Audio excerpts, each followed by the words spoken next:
Okay, so let's work this problem. So this is the first time we're going to build an influence line. So let's do it for the reaction at B. And I'm going to use the equation approach. So I'm going to first indicate, well, let me redraw it. So here's the structure. And then I'm looking at the reaction at B, not the shear at B, the reaction. So there's my BY. And I'll assume also a reaction at AY. And then we're going to let our unit load, which remember has a value of 1, and I'll say it has a position X from the left. You might remember this is going to be 5 feet, and this is 5 feet. So we're trying to find BY, that's the reaction at B, and how it varies as this unit load, representing our moving load, moves from left to right at a position X. So how do I do that? How do I find BY? Sum the moments about where? So let's do that. Let's sum moments about A. Let's see what I get. So this unit load is going to create what kind of moment? Positive or negative about A with my sign convention? Positive. Negative. So it'll have a value of 1 times a distance X. And then BY creates what kind of moment? Positive. And that'll be BY times 5 feet. So we'll solve for BY. It looks like BY is equal to X. Sorry, what? Oh, I thought there was some other thing going on. Yes, so it's going to be X over 5. So I can plot that. So my influence line, remember my ordinate is BY, and then this X direction is the position of the load. And I'll just sketch these things in to kind of help keep us pace. So what do I get?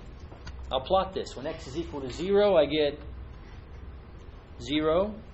When X is equal to 5, I get 1. When X is equal to 10, I get 2.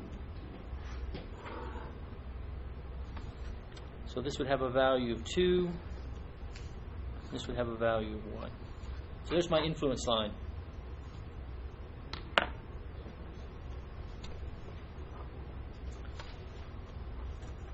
So what position does my unit load need to be in to get the maximum reaction at B? Say it again, please. At 10. Yeah, so where does my unit load, where should I locate it to get the maximum reaction at B? At the very end. Yeah, at the very end.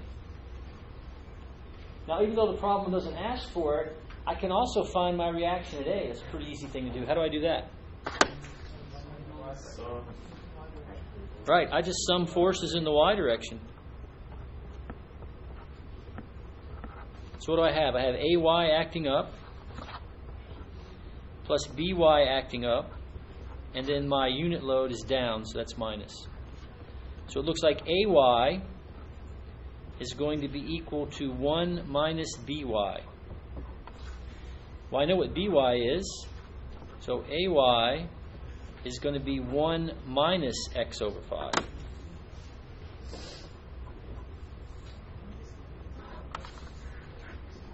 So I could now draw an influence line for AY. So here's AY as my ordinate value.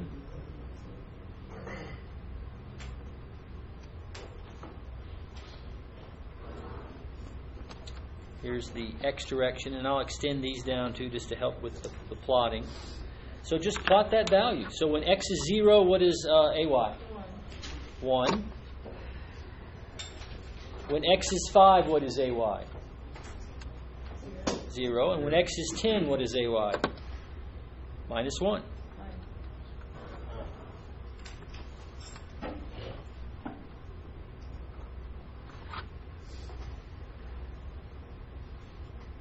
Now look at every point. If I match these point for point in the x direction, what is AY plus BY always equal to? 1. You can check it point by point. So you can see here AY is 1 plus BY is 0. That's 1. Go here in the middle. AY is 0 plus BY 1. 1. AY is minus 1. BY is 2. The sum is 1. Why is AY plus BY equal to 1? Because it has to be for equilibrium.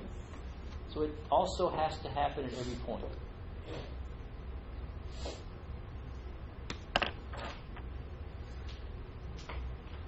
See that? Any questions about that? So the AY was just to prove that BY is correct? I just threw in, the problem was so short, I decided to go ahead and do another piece of it. Oh, so like that first, so BY... No, it just asked for the influence line for the reaction at B, and we were done.